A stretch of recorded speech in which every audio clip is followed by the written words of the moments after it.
Freelancing শুরু করার 5টা কার্যকরী ধাপ নিয়ে 10 মিনিট স্কুলের একটা ভিডিও আছে, বিশাল জনপ্রিয় ভিডিও, প্রায় 12 লাখের বেশি মানুষ ওই ভিডিওটা দেখেছে। আজকে আমরা এই ভিডিওটা একসাথে দেখবো এবং এই ভিডিওর ব্যাপারে, জেনারেল ফ্রিল্যান্সিং এর ব্যাপারে আমার মতামত আমি শেয়ার করবো আপনাদের সাথে এই রিঅ্যাকশন ভিডিওতে। চলুন শুরু করা যাক।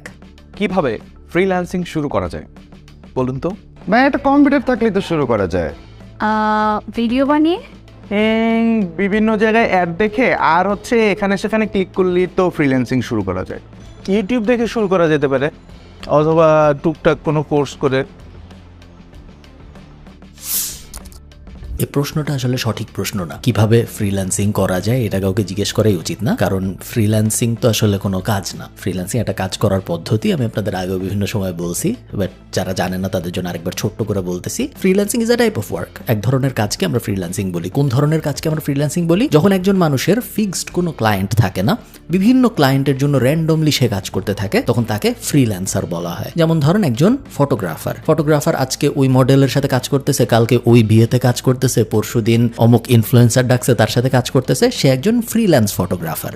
আবার এমনও অনেক মানুষ আছে যারা একটা কোম্পানিতে চাকরি করে ফটোগ্রাফার হিসেবেই। যেমন ধরেন একটা নিউজ অর্গানাইজেশনে বা একটা টেলিভিশনের ডেডিকেটেড ফটোগ্রাফার আছে যারা শুধু ওই কোম্পানিতেই চাকরি করে, ওই কোম্পানির থেকেই সে বেতন পায়। তার মাল্টিপল ক্লায়েন্ট নাই, একটাই ক্লায়েন্ট, ওই কোম্পানি তাকে বেতন দেয়, সেও photographer, but say permanent photographer একটা কোম্পানির। সে চাকরি করতেছে, আর এইখানে অন্য যে ফটোগ্রাফারটার কথা আমি বললাম সে ফ্রিল্যান্সিং করতেছে, কারণ সে একসাথে 5-6 জনের জন্য ফটোগ্রাফি করতেছে। সো ফ্রিল্যান্সার হওয়ার মানে কি আমি এখন বলবো ফটোগ্রাফার কেমনে হয়? না, freelancing is a type of work. একটা কাজের ধরনকে আমরা ফ্রিল্যান্সিং বলি। সেটা ফটোগ্রাফারের জন্য হইতে পারে, গ্রাফিক ডিজাইনার বেতন পায় মাসে, এরকম ফুল টাইম চাকরি করে, এরকমও হয়। আবার ফ্রিল্যান্সারও হয়। ফটোগ্রাফার একজন ফ্রিল্যান্সারও হয়, আবার একজন ফুল টাইম চাকরি করে, এরকম মানুষও হয়। সো ফ্রিল্যান্সিং কিভাবে করে এই কথার কোনো মানে নেই, যেরকম ভাবে চাকরি কিভাবে করে এই কথার কোনো মানে নেই।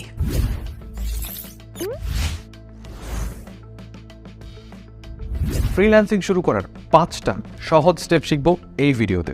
So let's start. আমার খুব ভালো লাগে যখন কেউ অনেক সুন্দর করে কথা বলে এবং খুব প্রেজেন্টেবল হয়। আমি নিজেও তো প্রেজেন্টেবল না, আপনারা দেখতে পাইতেছেন আমি একটা সবুজ গেঞ্জি পরে র্যান্ডম ভিডিও করতেছি এবং আমার কথাবার্তাও করতেছি, খাইতেছি, এই ধরনের।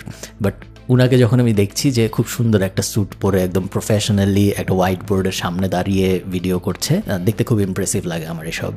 ফ্রিল্যান্সিং শুরু করার প্রথম ধাপ একটা স্কিলকে প্রপারলি শেখা। আপনি ফ্রিল্যান্সিং করতে গেলে আপনাকে যে কোনো একটা স্কিল খুব ভালোভাবে শিখতে হবে, জানতে হবে, পারতে হবে, অ্যান্ড দেন আপনি ওই স্কিলটাকে সেল করে আসলে ফ্রিল্যান্স মার্কেট প্লেসে কাজ করতে পারবেন। সো প্রশ্ন এখানে থেকে যায় যে ভাই আমি আসলে ফ্রিল্যান্সিং তো করব, কিন্তু কোন স্কিলটা আসলে শিখবো? কোন স্কিলটা শিখবো এটাতে উনি যাওয়ার আগে আমি